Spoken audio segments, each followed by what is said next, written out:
Actually, that's gonna be a cappuccino. You never put an espresso in a glass this big. This is a small cappuccino. Whatever makes the customer happy.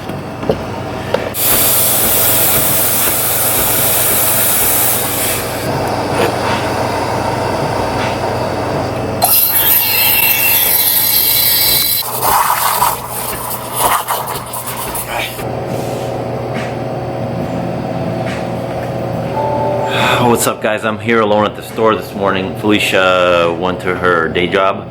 Kind of frustrating because I know if we were here together we could make more money, but we want to keep the security of her day job as well. I personally think she should let that go. She doesn't. There's a lot to it.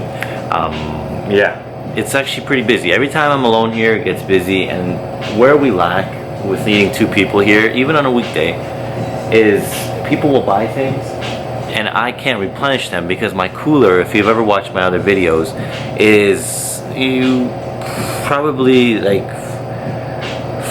100 feet away from my store, so I cannot leave the store alone while I go get things. So things are mainly stocked, but where we end up losing a little bit is they don't look perfect. And when you go into a grocery store, things need to look perfect.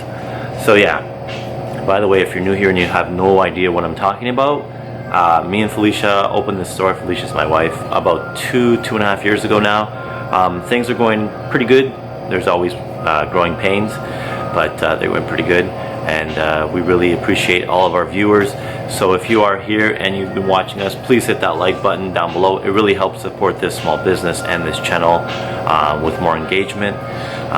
We're going to get into this. It's been another debate between her and I on if we should completely leave that aside and focus mainly on this business, because there's something to be had here, and I feel like we're losing a little bit because she won't let go of that safety net that she has. So I'm not saying permanently, I'm saying while we grow it into 2-3 employees, then she can go do whatever she wants. And I know she likes working here more than there, but at the end of the day, I also understand that people have a hard time letting go of their safe job, if anything is safe out there. So yeah, I'm gonna start rambling and just show you what I got going on here. I got a package of fresh chips that just came in. These are not just any chip. These are a locally made kettle chip that are keto friendly. Keto friendly is low carb, so a lot of people like that here. So I have you guys stacked up on like 100 loaves of bread right now. I just wanted to show you products we're coming out with. It's like a homemade keto friendly. We're really far away right now, and homemade keto chip. I mean, best before is always something to look at with any homemade product, because people will send you old things, but usually people are okay. This is due April 23rd, so that gives us a lot of time to sell these. These I buy for $4 a bag. I sell them for $6.79. Good profit margin, especially for a keto item. That's very good profit margins. So yeah, usually you're looking at 20%, but this is a little more friendly. This is my till, by the way. We do coffee. I'm not sure if you can hear me, so I'm yelling. And this is our vegan and keto fridge. This is a specialty grocery store if you're new here, yeah. This is my till. I just use an iPad, so that's great. My current sales of the day, I do that every video. I'll post that right now. It's been alright, average. It's cold, rainy, what do you want, It's a small store, so there's going to be times I just talk to you in between customers like this. So I'm happy to be here. Felicia's not though, so that's great as well.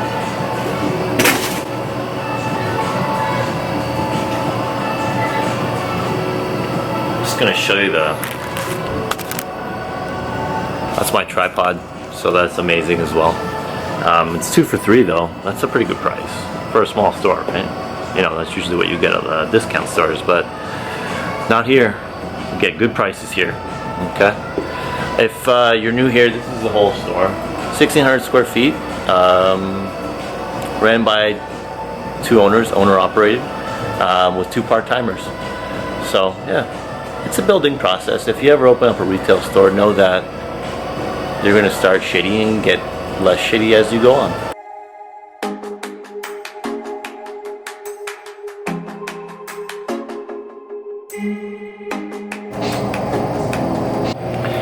So if you do get into any type of sales or any type of retail or reselling anything, you'll know that sadly most people like variety, and when you have the same customers, they need to always see something new in order to keep them entertained.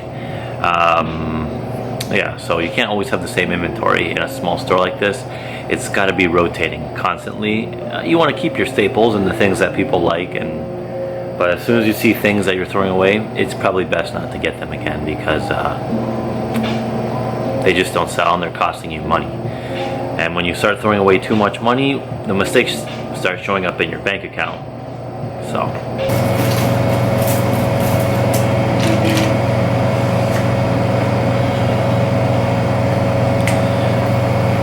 a lot of you are gonna say, you know, I'm selfish, I'm trying to get Felicia to quit her job that she likes. It seems that way, yes. But this business is something we both want to do. And missing one person on a day like today is not a big deal. But when you consistently are, and she's going to watch this video and I'm going to get shit on for it. When you consistently are missing one main person in the business, it has a hindrance on sales. And we usually make a lot more money, and I notice this, when the store looks pristine. And I can't make the store look pristine because I can only run the cash and fill what's already available. When I'm in the cooler, someone's got to be here. I can't be in both spots. So let me give you a example of this. Felicia's here on a Tuesday, let's say $12.50 in sales. Felicia's not here on a Tuesday,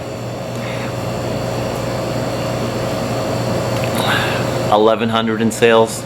If things go right, $10.50 in sales, because the store does not look as full. Therefore, people pick up less. If this store looks completely full, people will pick up more. Our average sale will probably go from, with her here, maybe $19 per order to $17 or $16.50. It has to look full, because the more people see, the more they buy. In your store, if you can make it look full and give people a variety, they will pick up things that they didn't come in for. They might come in for just bananas, but if you have a nice display of, let's say, some cereals or sorry, I look around, I don't want people walking in while I'm blabbing, but you know, you have a nice display of pasta, cereals, everything's full, or you got, you know, some jams that are on sale and you marked it, everything's labeled correctly, people will pick that up with their order, bringing your average sale up. That's where you need that second person. In a store like this, on a Saturday, you need a third person. So that's where the monetary example comes in. And Felicia, I'm gonna let her tell you her day's wage at the end when she comes in around 2:30. She's not gone all day, but it still affects the morning and the lunch rush that we sometimes get depending on the day as well. So it's hit and miss. You know, I think it's time for her to let it go. So retail can be a funny thing. You know, you have some people that come in and spend $2. You have some people that come and spend $4 or $5, and then someone will come in and drop $180. There's people that will spend in your store if you can provide things that they want. And if you have figured out what people want, that's 80% of the battle. That'll bring them in and they'll pick things up more than the average order. This is plan A, you know, that's plan B. But sometimes if you have a plan B, do you really trust plan A?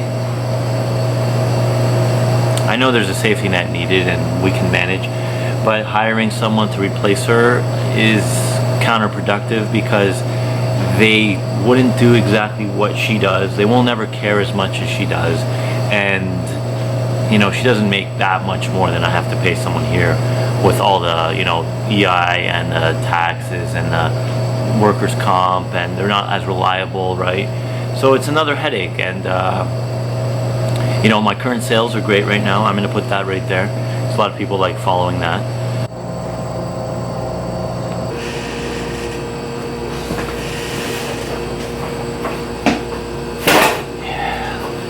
There's a lot going on back here, okay? Don't judge. So look who came in to help. Hi. So I was telling him all about your career change. It hasn't been a career change, it's been a secret. Someone's coming in. Okay, so we're gonna reveal Felicia's daily salary. This is an on-call position, so we never know when she's going in, but she goes in quite a bit. And my argument is that it's been affecting sales a little bit. So her daily salary is, what was it? So normally I do a 3.5 hour shift, which is a half day. I get paid like $90. Free and clear? Free and clear. So there you go. Is that worth bringing down this business? It's not bringing down nothing. Let's see what I mean. So I'm not planning on leaving the store. I have to work a certain amount of days per year to keep my position. I want to keep my position until like we're more sustained with the business, if that makes sense. I didn't tell him all that. I made you sound like a villain. Ugh. This is good. This is new light. I didn't know about that. You're backstabbing. $90 a day, and our current sales are. We're at about $845. See what I mean? We would have been at like 1,000 if our sole proprietor was here. That's a lie. He's actually the sole proprietor. I fill the joint, Felicia's up front. That's just how that works. But when she's not here, I have to run the show. And then I can't fill up the floor. But my mom's here today, helping him. It's not the same. So I feel like he's lying You a need lot people today. that are 100%. So current sales right here, it did slow down a bit, to be honest. However, what I'm saying with Felicia is $90 a day, okay, that she makes. It's not every day, but it is maybe 2 to 3 times a week, sometimes a little less. That hinders into our sales because we don't have the proper, the proper staff up front. And we will one day, but currently it's me and Felicia. Secondly, it might not seem like a lot day to day in sales, but that adds up. Twice a week, 3 times a week, that you lose $150, $200 in sales. It adds up at the end of the month. And it's not only about.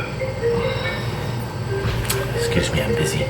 So let's get into the numbers anyways though, because a lot of people on this channel love that. They love seeing what's going up, what's going down, how much money they make, how much money we don't make, money management in general around this store. So here it is. So Felicia's work schedule, 2.5 days on average a week. Give her about, I'd say, $90 a day, so around $225 for the week. All right. My perspective is, on average, we lose about $125 in sales a day by not having her here, because as I explained, the store doesn't look as good, things aren't as full, deliveries take longer to put out. So 125 times 2.5 is around 312, I believe, and that's in sales. So our net margin on that would be usually let's times that by 0.4, so around 40%. 125 for the week. So Felicia makes 225, but we lose 125 in sales. Okay. Now I know that makes her argument more valid because she's making more, and the 125 loss in sales doesn't really balance that out. However, mind you, the customer is not as satisfied. The deliveries may take longer to go into cold storage, therefore they will go back quicker. Thirdly, things like phone calls are not answered as quick. I know things like this might be a stretch, but I'm trying to make a case here. And last but not least, there's not another person to help customers with questions, finding items, which people sometimes are afraid to ask. I know I don't like asking where things are all the time, and I definitely, if I'm trying to find an item and I don't know how to use it in a dish, I usually never ask that question unless I'm asked, can I help you with anything? So that is also a hindrance. So yes, on the monetary side of things, Felicia makes more money than we lose at the store when she's not here, but in the long-term game, the store suffers in other ways. So that's my game. Felicia might explain it differently. So I can finally express my opinion on this topic now that I'm back from work. Little backstory, Ray and I actually we both went to post-secondary education after high school, so we had other plans in place for what we wanted to do. This store was actually something that we talked about for years, and it was supposed to be, you know, something we were going to do in our mid to late 30s, but we decided why not do it now. So I actually got hired in my field of study about a year after I graduated. So I was already working in the field before we actually opened up our business. So I think that's partly why I'm having such a hard time letting go of it, but I also have my reasons to want to keep it as well. So one reason, of course, is I love the field and I actually like enjoy going, and I don't know if he said what I do, but I do work in the educational system, so I really enjoy it, and I don't know if it's something that I would do forever. Like, I definitely don't want to be like a supply or just kind of on call for the rest of my life, but right now, like, I'm pretty content with where I am. So another reason why I want to keep it is, again, it relates kind of back to our last video on buying a house. Me showing that I am earning another income is actually very good in going to buy a house and applying for a mortgage and getting approved for one, just because it shows that I am working and I am able to pay my bills. So that's pretty much the main reason, to be honest. It does help us too with the extra money that I am getting from working. We do get paid weekly from the store, and I am technically an employee here, so just the extra money is great. Like, extra money always helps, especially when you're in a small business. So right now I think it's working out well. I wouldn't say it's bad. I know Ray thinks that, you know, he's losing sales here, but we actually picked up quite a bit since I got here, and we are actually doing better than last Tuesday when I was here. So I don't really think it affected sales too much today, and I don't actually think it affects it that much anyways. We know that in the winter we're always busier in the late afternoon and at nighttime, more so than the morning, whereas like in the summer it's reversed just because a lot of people are out and walking. So I don't think it makes a difference, to be honest. As always, thanks for watching. Don't forget to press the like button and subscribe and comment. I love answering comments. I try to get to all of them. Sometimes I'm a little bit late, but I do get to them, so make sure you comment. I like hearing people's opinions and, you know, their own stories, so yeah, do that.